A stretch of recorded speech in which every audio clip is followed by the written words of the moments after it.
Hello, and thank you for joining us today.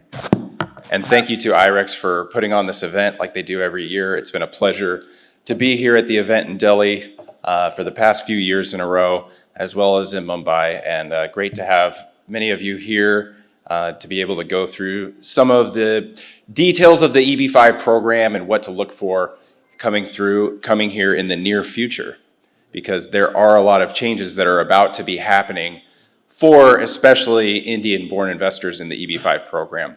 You can see at EB-5 United, we've raised more than $1.5 billion of capital through the EB-5 program over the past 15 years, and we have successfully repaid many projects. We've helped over 2,500 or 2,000 investors obtain well over 2,500 green cards throughout our history in the EB-5 program. You can see this is a bit of our team around the world. We have quite a few more people than what are shown here on this board, but we have a pretty robust team covering every market. Abhishek Singh is here. You just saw him on the other panel if you were in here, and he's at the booth, and we'd be happy to speak with you. These are some of the past projects that we've completed in our history. A few of these have repaid their EB-5 loans, each one in full. The Nine Orchard just repaid in August of this year. That was a great project that we raised back in 2019 when I was living in New York City right there. But then what we did is we started shifting toward rural development. We then did our Montage project here back in 2019. That was well before the bill passed. We were listening to the senators and representatives of where they wanted to take the EB-5 program. And that was to incentivize rural development. So with that foresight, what we did is we went out and we started searching what are the best rural projects that we can possibly find. Because right now you're running into an issue where there's going to be a very significant backlog in the EB-5 program for Chinese and Indian-born investors, okay? And when you look at the different set-aside categories, you have to look at more than just rural versus HUA. It's actually not rural versus HUA, it's rural versus urban, right? Rural projects can also have an HUA designation.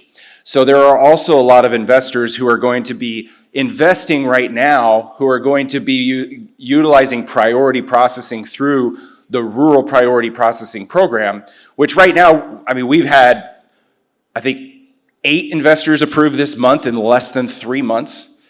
We've had another couple dozen approved in less than 4 months. The average processing times for our investors over the last 6 months has been around 5 months.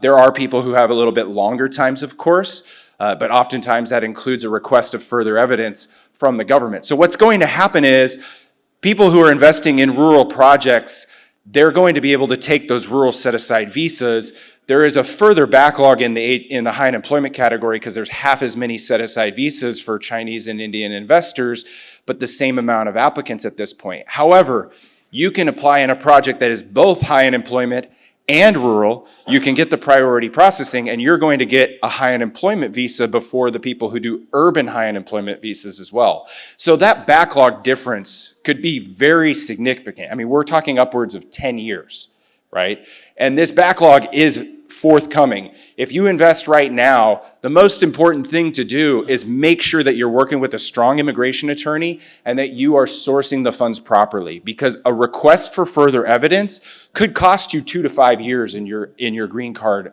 issuance, right? That is the point that we are at, because a priority date is going to happen in India likely sometime next spring or summer.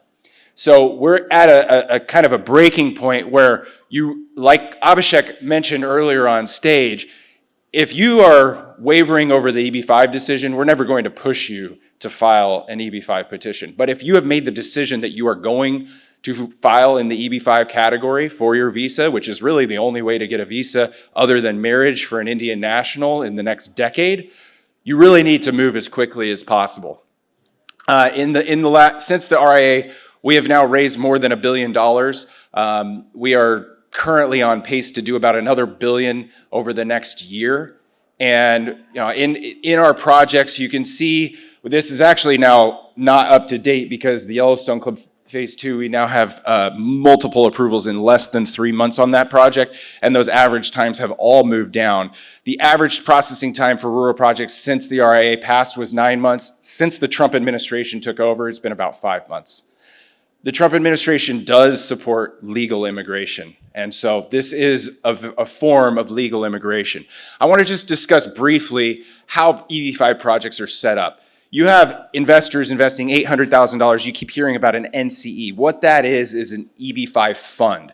We, as what people call the regional center, we really are not the regional center. We're the NCE manager. That is the issuer of the offering, and that is who is controlling your investment and helping you make an investment into the project. I heard on the last chat here, he was mentioning that you want to have somebody that's on your side who's going to go after a developer if they default on your loan or on your investment, okay? That is critical. And there are still some developers out there who are raising their own capital. I think that's the worst part of the program that was not fixed in the RIA. We never want to act as the developer of our projects. We want to be an NCE manager, so that way we go after the developer if they don't make the payment, and our interests align with you because we lose money just like you lose money if the project was to fail. Oftentimes you'll also have a bank that's putting money into the project. We like to avoid this because we can do the same type of underwriting that a bank does, but we then can be a first position when we replace the bank. And what that means, if you have a failed project and you are behind a bank, likelihood is you are going to lose part or all of your money. Okay? If you are the senior lender, the project would have to devalue to $0 for you to lose all of your money. So we are investing where we are a senior lender and we're putting the money in the project. We've had one project in our history that was hit by a Category 5 hurricane in the end of 2017, and a year and a half later, COVID hit. That was a big problem for the developer, and they defaulted on our loan. We were able to take that project over and recover 100% of the green cards and 100% of the money for every single investor. If we were in a second position, we would have lost all of that money. That is why we have never lost money for a single investor in the EB-5 program. Every single other project we have done has been successful and repaid on the same track, on the same timeline as we expected. So this is how we protect our EB-5 investors, and it's why we at EB-5 United have gone from about the 10th largest raiser of EB-5 to the largest raiser of EB-5 over the past 5 years. And we right now currently have held more than 25% market share in the EB-5 industry since the RIA passed. I expect that number to rise significantly over the next year with some of the incredible projects that we have coming out right now. So this is just kind of explaining what I just went through. I'll kind of skip through this, and other people just talked about that. These are some projects. This project we actually just filed 2 days ago. This is a new deal in Texas that we are bringing out. We've pretty much sold all of our inventory. We sold out 2 projects in September, 1 in 2 weeks, 1 in 5 weeks. We have another project that we're just wrapping up a $200 million raise on, and we finished a $600 million raise on our Yellowstone Club project back in August. This deal it's an aggregate mine. What that is what is used to make concrete. So it's an absolute necessity, especially in the state of Texas. You can see just 1 mile of a 4-lane highway takes 150,000 tons of aggregate. And so this stone, it's surface level mining. You don't have to go underground. You just stick dynamite in the ground, blow it, grab the rock, put it on the train, put it in the chipper, grind it down, put it on the train to Houston and sell it. All right. You can see the price of aggregate since 1983 is one of the only commodities that just continues to rise without fail, right? Because any type of growth, you can see in 2008, obviously no lowering in the price of aggregate. Any type of growth that you have has to have this because you have to be able to make concrete and aggregate, or concrete and asphalt. Here, Texas, this is the aggregate consumption in the state of Texas versus the entire United States. It's a pretty telling tale right there. And you can see by 2028, we expect there to be more than a 30 million ton deficit of aggregate in the state of Texas, right? And so what we've been able to do is assemble the largest quarry in the state of Texas, permitted indefinitely with over 200 years of rock supply. right? And these are companies that are all moving to Texas. Everybody wants to get out of California. You can see California, the San Francisco Bay Area has had over 156 corporations leave the area since 2018 to 2024, Los Angeles, San Diego, New York City, Chicago, all of these are places that have so much regulation and red tape around development. It's very difficult. Dallas, Austin, Houston, that's where everybody is going. And you can see that in the next 2 years, we have put together an assembly line where we already are working with a terminal. One of the owners of this project owns a terminal in Houston that already has 9.7 million tons of orders next year and 12.5 the following. We are only producing about 4 million tons a year. He's having to buy all of this supply from other quarries around the state. Now he's going to get this from his own supply, which is a significant cost saving for him. This is the quarry that we put together. It was 11 family lots. The guy who put this together was Kelly Foote, and he's been working with Steve Lockton.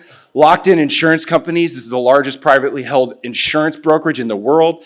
He signs the completion guarantee. He signs your I-526E guarantee to repay you if you were to be denied. We're also co-investing with BDT MSD, which is a merchant bank with Byron Trott, who was the vice chair of Goldman Sachs. He was Warren Buffett's head advisor at Goldman Sachs for years, as well as Michael Dell of Dell Computers. So, I mean, worth $157 billion, $4.3 billion. Their merchant bank together has over $62 billion of investment. They're co-investing with us as a senior lender in this project. And you can see this is we already have a railway that uses BNSF and Union Pacific that we're building a rail terminal at the site, which will be collateral to the EB-5 loan, as well as the plant. And so we already have the railway going on. We'll have a switch rail installed in January. So we'll actually be making money as we are constructing this project. We've never seen that in any deal we've ever done because we typically do regular real estate deals. Then we have Gravity Rail already in place, which is taking the rock to Houston. Transco Ready Group is what bags it up, and then Force Logistics is already shipping 650 to 750 trucks of aggregate a day out to the end buyers. We also have a GMAX contract with TPS on this. If they go over budget, they have to cover all the costs, so that's significant protection to the investors. This is an actual photo from the site. You can see they already have machinery that can refine the rock, and they're using their own supply to build our own plant. And once the plant is built, it will be able to produce about 2,200 tons an hour. And we will just have constant activity at this site, 24 hours a day, shipping rock to Houston. Okay, this is kind of this is not from the site, but this is an example of what a quarry looks like. And here you can see we're collateralized in the senior position at only 57% loan to cost. Steve Lockton has funded most of the equity in the project. We at EB-5 United, we have no ownership of the JCE, but we are making an investment into the project just as angel investors, subordinate to the EB-5 investors to show our significant faith in this deal, right? Here you can see different ways to repay. We could sell this. The current appraisal from Burgex is $2.53 billion for the next 20 years of mining at a 9.5% discounted cash flow rate. We expect just during the term of when we expect the loan to mature, we expect to have nearly $500 million of cash flow throughout that time. That is what we expect to repay the $266 million loan with, but also this quarry meets all of the standards of something called SK 1300, which is where you're looking at does the quarry have direct access to the rock? Do you have the water supply to be able to mine it? Do you have the permitting? Do you have direct access to rail to ship? We have all of those things in place. So we could go public with this, or they could refinance the facility. There's lots of different options and ways to be able to repay this. We have 3,400 jobs available for 197 investors. Here, you can see this is another project that we're bringing to market next week. This is the Yellowstone Club Phase 3. We just raised $600 million on the Yellowstone Club Phase 2. This is a completely separate project, and it'll be an addition. This will be the last project in the Yellowstone Club. The club already has over 880 members. It will cap out at 914. The type of people who are buying here in our Yellowstone Club Phase 2, you had Taylor Swift bought a house. You had Joseph Tsai, who's one of the co-owners of Alibaba with Jack Ma, bought a $52 million house in this project. Now we're doing the Phase 3. We'll have a senior loan on this project. Here you can see the Phase 2 construction. Phase 3 construction will start in the spring. And this is different investors who have come up. A lot of people in the industry, a lot of investors in the industry have been up here, have seen it. We have lots of videos, lots of things, content that you can watch to see this. You can also see that these, you can speak to a lot of different investors who have been up there. We have never had a single person come up there and not invest in the projects. Also, this is just showing the 3 units that we're building here, as well as a ski medical office and a ski patrol office and some other sites. It's based about 50-minute drive from Bozeman, Montana. Most members of the Yellowstone Club, though, are going to take their private jet in to one of the 2 main hangars there and take a helicopter ride for about 15 minutes down to the Yellowstone Club. This is different projects that we've completed there. Again, we went to Big Sky back in 2019 because we knew that the government wanted to bring EB-5 to rural areas. That was the reason for the incentive that I was describing earlier for priority processing. We completed the Montage project. That repaid the loan back in August of 2023. It was a very successful hotel and 39 residences that were sold there. The one and only hotel, we're excited to go up there on November 18th in 11 days, and we're going to be filming at the opening of the hotel. The one and only product, this will be the first one and only in the United States. It's been rated the #2 hotel product after Aman Hotels worldwide. They have a couple in Dubai. They're also they were based in South Africa originally, the Kerzner Group, and they have properties all over the world. They also own Atlantis. Atlantis is more of their family brand. You see the big water slides and all the commercials and stuff for Dubai as well as the Bahamas. And then for the Yellowstone Club, the first project, we didn't raise the funds for that, but the developer did. That was repaid back in February of 2020. Phase 2, we just finished that $600 million loan back in August. And Phase 3 will raise $83.2 million on a $162 million development, which will produce about $158 million in sales, which after buyer deposits being utilized on construction will leave us with about nearly $140 million to repay the $83 million loan.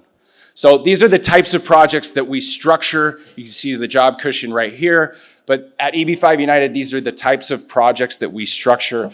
We are looking for the safest and most well-structured product in the areas that the government wants to incentivize, that they want to bring investors into. These, even though like Yellowstone, you see we have an infrastructure deal with, or an aggregate deal where we are providing a ton of rock to be able to build in the state of Texas. But even projects like the Yellowstone Club and Montage and One and Only, even though these are kind of large, sexy projects, we've created more than 21,000 jobs in Big Sky, Montana, just through these projects that we've done. Because of this, there's been tons of workforce housing that's been put in. There's been an entire town center that's been built, a community center, all the different things that the EB-5 program is there to incentivize.